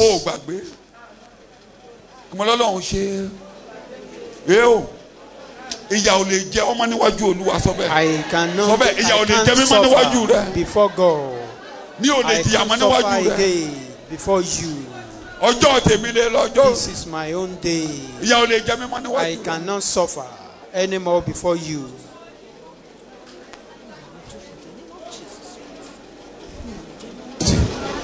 In Jesus' name, our Lord, we pray. Shout amen. I want to end this sermon. You see a person that God called, that God has planned for, and his life remain in shambles, that God has planned for, and the document is being fulfilled little by little, like the language of Paul the Apostle. You Gentile, your own time is now. Those that were given, they rejected it. And they said, we will meet you. This is your own day. And you are reading Bible. You see the Gentiles, they were rejoicing and they accepted with joy. As they were happy, the goodness of God is being fulfilled in their lives. Once you are joyful.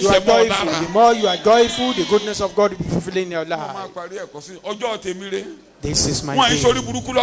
I can't be unfortunate before you. My life cannot be shambles. This is the day. Your document. This is the day. I accept the I accept the evil cannot more befall me.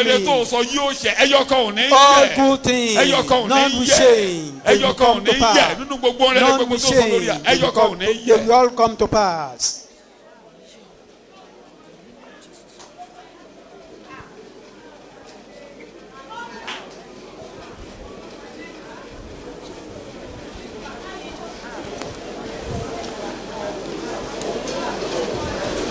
In Jesus' name, our Lord, pray.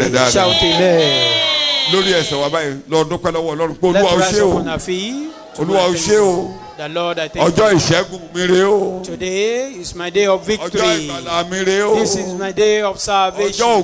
This is my day of your glory in my life. The day your plan is being fulfilled. Thank you, O God, for this good day. For this good day. A day of joy. A day of exaltation.